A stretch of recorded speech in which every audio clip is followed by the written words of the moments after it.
નમસ્કાર મિત્રો, ગિરીશ એજ્યુકેશન ચેનલની અંદર તમારું સ્વાગત છે. મિત્રો, આજના વિડીયોની અંદર આપણે ધોરણ 8 વિષય વિજ્ઞાન એકમ નંબર 5 વનસ્પતિઓ અને પ્રાણીઓનું સંરક્ષણ આ એકમ 5ના કુલ 40 MCQ પ્રશ્નોની ચર્ચા આપણે આજના વિડીયોની અંદર કરશું. તો ચાલો આપણે આજનો વિડીયો શરૂ કરીએ. પ્રશ્ન નંબર 1. નીચેનામાંથી વન્યજીવોના અસ્તિત્વ માટે મોટો ખતરો કયો છે? તો આનો ઉત્તર આવશે વિકલ્પ સી, વન નાબૂદી. વન્યજીવોના અસ્તિત્વ માટેનો સૌથી મોટો ખતરો વન નાબૂદી છે. એટલે કે વનના વૃક્ષો આપણે જે સતત કાપતા જાય છે, તો એ વન નાબૂદી છે, એ વન્યજીવોના અસ્તિત્વ માટેનો મોટો ખતરો છે. પ્રશ્ન નંબર 2. વન નાબૂદીના લીધે ખાલી જગ્યા થાય? તો આનો ઉત્તર આવશે વિકલ્પ ડી, તાપમાન તેમજ પ્રદૂષણના સ્તરમાં વધારો થાય છે. વન નાબૂદીના લીધે એટલે કે જંગલોની કટાઈને લીધે તાપમાન તેમજ પ્રદૂષણના સ્તરમાં વધારો થાય છે. પ્રશ્ન નંબર 3. વનસ્પતિ પ્રકાશ સંશ્લેષણની ક્રિયામાં કયા વાયુનો ઉપયોગ કરે છે? તો આનો ઉત્તર આવશે વિકલ્પ બી, કાર્બન ડાયોક્સાઇડ. વનસ્પતિ પ્રકાશ સંશ્લેષણની ક્રિયામાં કાર્બન ડાયોક્સાઇડ વાયુનો ઉપયોગ કરે છે. પ્રશ્ન 4. પૃથ્વી પરથી પરાવર્તિત ઉષ્મીય કિરણોને શોષી લેવાનો ગુણધર્મ કયો વાયુ ધરાવે છે? તો આનો ઉત્તર આવશે વિકલ્પ એ, કાર્બન ડાયોક્સાઇડ. પૃથ્વી પરથી પરાવર્તિત ઉષ્મીય કિરણોને શોષી લેવાનો ગુણધર્મ કાર્બન ડાયોક્સાઇડ વાયુ ધરાવે છે. પ્રશ્ન 5. વન નાબૂદીના કારણે ભૂમિની જળ સંગ્રહ ક્ષમતામાં શો ફેર પડે છે? તો આનો ઉત્તર આવશે વિકલ્પ બી, ઘટાડો થાય છે. વન નાબૂદીના કારણે ભૂમિની જળ સંગ્રહ ક્ષમતામાં ઘટાડો થાય છે. પ્રશ્ન 6.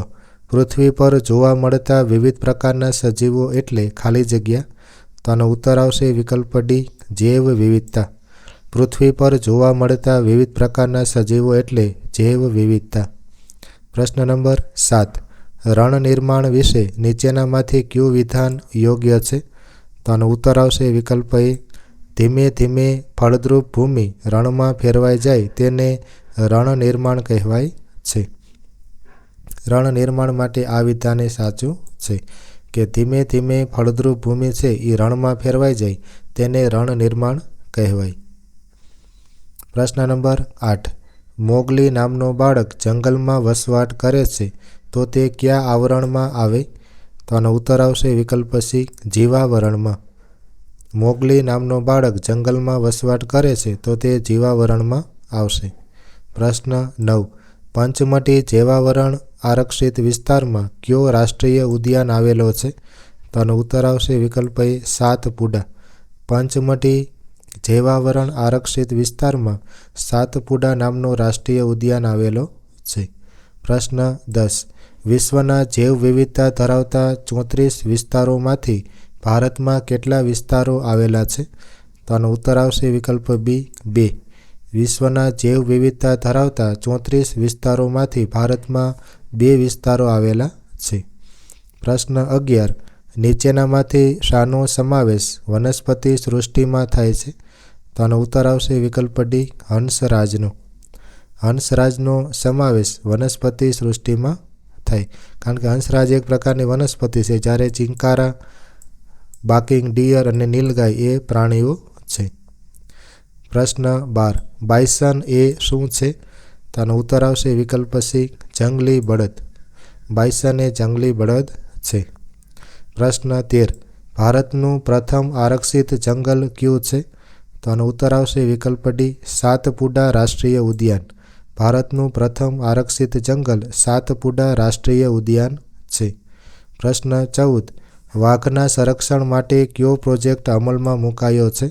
તો આનો ઉત્તર આવશે વિકલ્પ સી, પ્રોજેક્ટ ટાઈગર.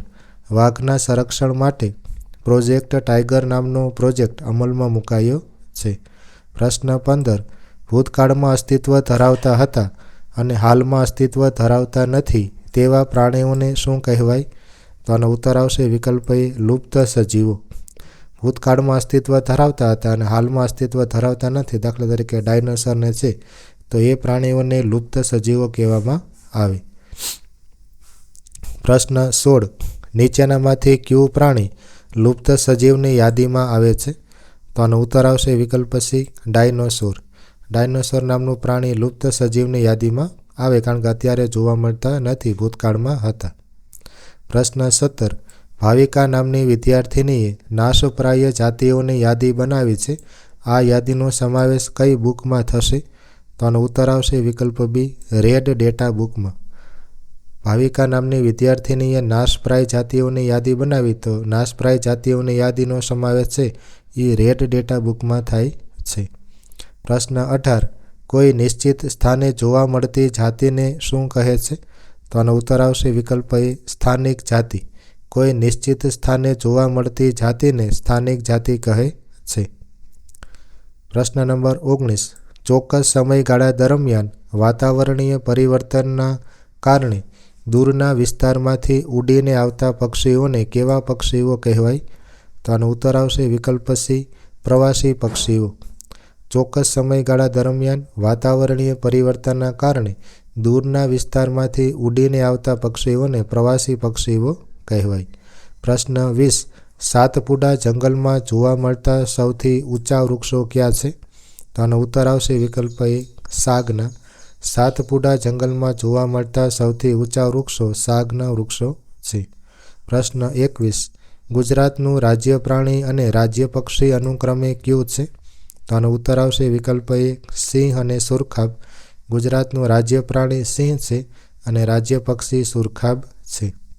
પ્રશ્ન 22. નીચેનામાંથી કયું વિધાન ખોટું છે? તો આનો ઉત્તર આવશે વિકલ્પ ડી નીલગાય લુપ્ત જાતિ છે.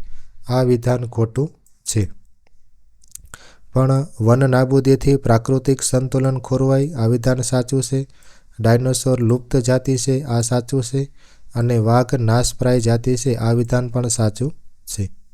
પ્રશ્ન 23. ગીરમાં સિંહની વસ્તીને બચાવવાના હેતુથી કઈ પરિયોજના અમલમાં મૂકવામાં આવી છે? તો આનો ઉત્તર આવશે વિકલ્પ સી ગીર સિંહ સંરક્ષણ પરિયોજના. ગીરમાં સિંહની વસ્તીને બચાવવાના હેતુથી ગીર સિંહ સંરક્ષણ પરિયોજના અમલમાં મૂકવામાં આવી છે. પ્રશ્ન 24. પ્રાણીઓ અને તેમના નિવાસ બાહ્ય ખલેલથી સુરક્ષિત હોય તેવા વિસ્તારને શું કહેવાય? તો આનો ઉત્તર આવશે વિકલ્પ બી અભયારણ્ય. પ્રાણીઓ અને તેમના નિવાસ બાહ્ય ખલેલથી સુરક્ષિત હોય તેવા વિસ્તારને અભયારણ્ય કહેવામાં આવે. પ્રશ્ન 25. ખુલ્લી જગ્યા મેળવવા માટે જંગલોના વૃક્ષોને મોટા પાયે કાપવામાં આવે તેને શું કહેવાય?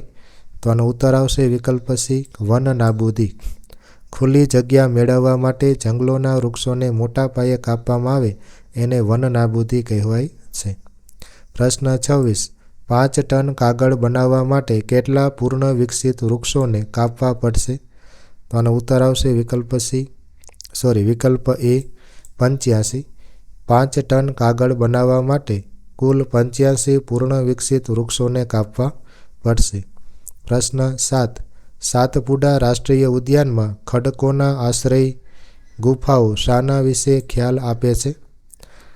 તો આનો ઉત્તર આવશે વિકલ્પ ડી આદિમાનવના જીવન વિશે. સાતપુડા રાષ્ટ્રીય ઉદ્યાનમાં ખડકોના આશ્રય ગુફાઓ છે એ આદિમાનવના જીવન વિશે ખ્યાલ આપે છે.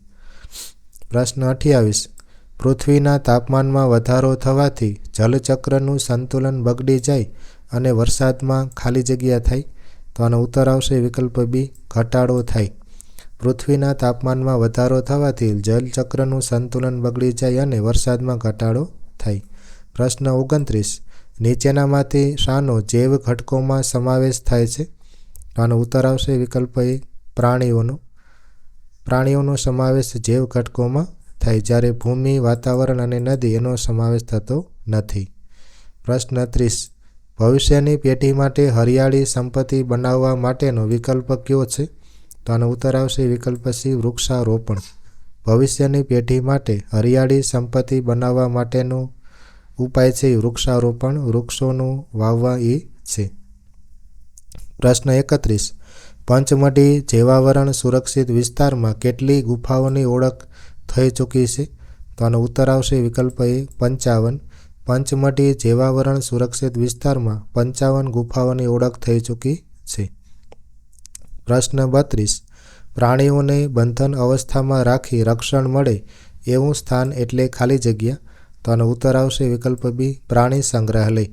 પ્રાણીઓને બંધન અવસ્થામાં રાખી રક્ષણ મળે એવું સ્થાન એટલે પ્રાણી સંગ્રહાલય. પ્રશ્ન 33. વિશ્વના વધુ જૈવ વિવિધતા ધરાવતા 12 દેશોમાં ભારત કયા નંબરે છે? તો આનો ઉત્તર આવશે વિકલ્પ ડી 6થા નંબરે. વિશ્વના વધુ જૈવ વિવિધતા ધરાવતા 12 દેશોમાં ભારતનો નંબર 6થો છે. પ્રશ્ન 34. નીચેનામાંથી કયું જોડકું યોગ્ય નથી? તો આનો ઉત્તર આવશે વિકલ્પ બી રેડ ડેટા બુક. લુપ્ત જાતિઓની એમાં યાદી છે, આ જોડકું યોગ્ય નથી. પણ પુનઃવનીકરણ, નાશ પામેલ જંગલોની પુનઃસ્થાપના કરવી એ સાચું છે. પ્રોજેક્ટ ટાઈગર વાઘના સંરક્ષણ માટેનો પ્રોજેક્ટ છે. અને રણ નિર્માણ, ફળદ્રુપ ભૂમિનું ધીમે ધીમે રણમાં ફેરવાઈ જવું, આ 3 વિધાનો સાચા છે. પણ રેડ ડેટા બુકની અંદર નાશપ્રાય જાતિ હોય એની યાદી આવે, લુપ્ત જાતિની યાદી આવે નહીં. પ્રશ્ન 35. ગુજરાત રાજ્યમાં કેટલા રાષ્ટ્રીય ઉદ્યાન આવેલા છે? તો આનો ઉત્તર આવશે વિકલ્પ બી 4.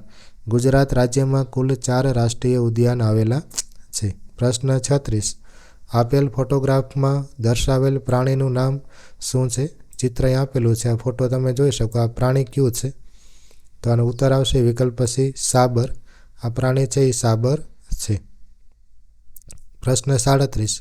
વન નાબૂદી નીચેનામાંથી કયા કારણસર કરવામાં આવતી નથી? તો આનો ઉત્તર આવશે વિકલ્પ ડી બીજા સારા વૃક્ષો ઉગાડવા માટે.